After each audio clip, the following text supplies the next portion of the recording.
legitimized before you even took office. So without further ado, please join me in welcoming Trevor Louden. Thank you.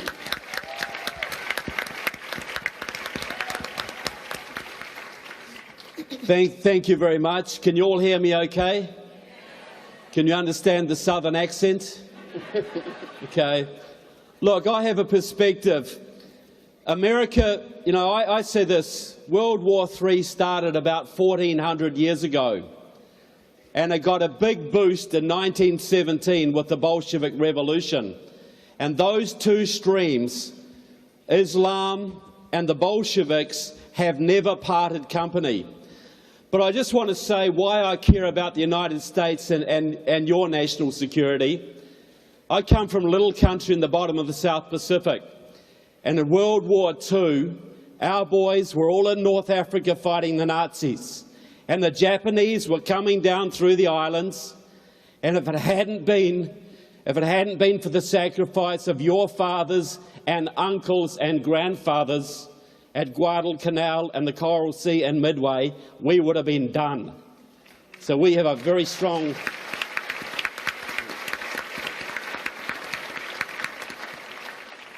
So anybody who cares about freedom has to care about the United States, because the United States is the bulwark, is the linchpin that keeps all of the world stable and all of the world free. Now, for the last 8 years, you've had a president who was more interested in aiding your enemies and trashing your allies than any you've had before.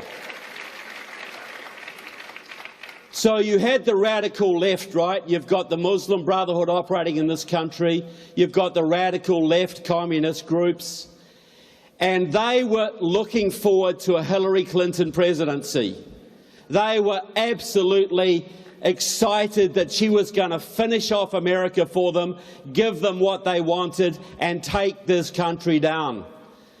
And they are like a bunch of kids who thought they were going to get a bike for Christmas and they got a pair of socks, right?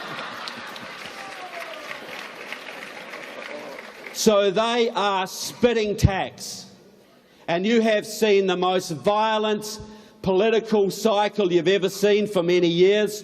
You've seen mass protests in Washington, D.C. You've seen riots all over this country. Now, the media will tell you that these are just upset college kids who are worried about the future. They see a fascist looming on the horizon. They see their rights being stripped away. That is all complete garbage, folks.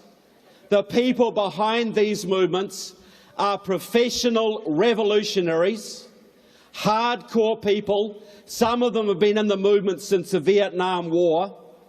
They belong to organisations like the Workers' World Party, the Freedom Road Socialist Organisation, the Communist Party USA, and Democratic Socialists of America, which has tripled its membership from 6,000 to more than 15,000 in the last 3 months. These are professional revolutionaries, and they are allied to the Cubans, they are allied to Iran, they are allied to the Palestinian radicals, and some of them are even allied to this day to Putin's Russia. All this stuff about Trump being tied to the Russians. The radical left have never given up on Moscow. The Democratic Party has been in bed with Moscow for more than 50 years, and they have the insolence to accuse Trump of this.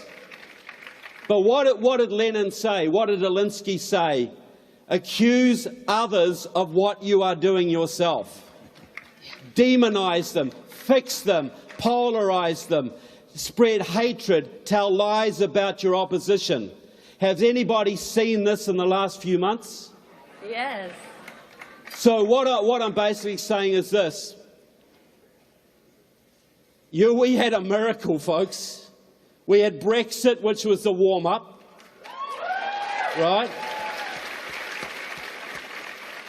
And then, against all of the odds, we actually elected a president who cares about the country, right?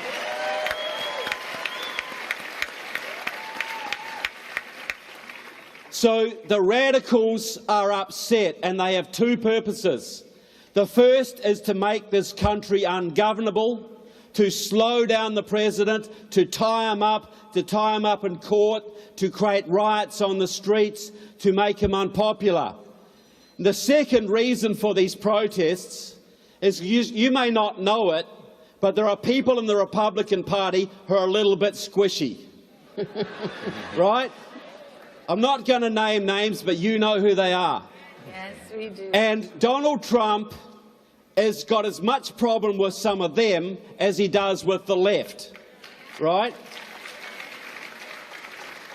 So the objective is to make Trump totally unpopular, to stall his agenda and demonise him, because then they will try and impeach him, and they hope to scare so many squishy Republicans that they will come across and vote with the Democrats.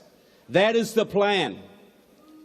Now, we cannot allow that to happen, because if any of you have children or grandchildren, you know this is our last chance to turn this around, folks. We got to take it.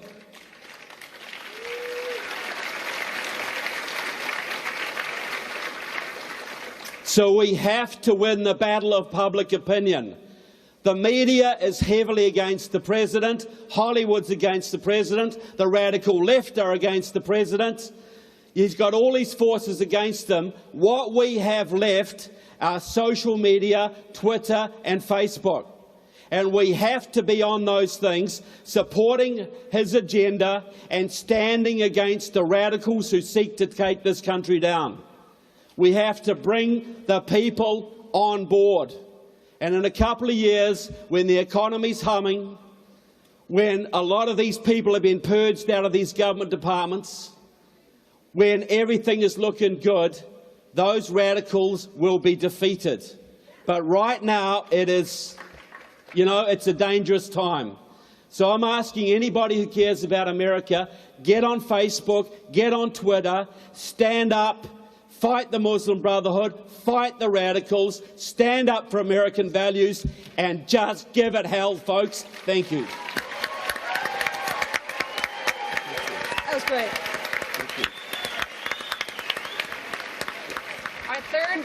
Our third speaker is Claire Lopez, and she is a rock star. She doesn't have enough Twitter followers, so let me give you your assignment for Claire.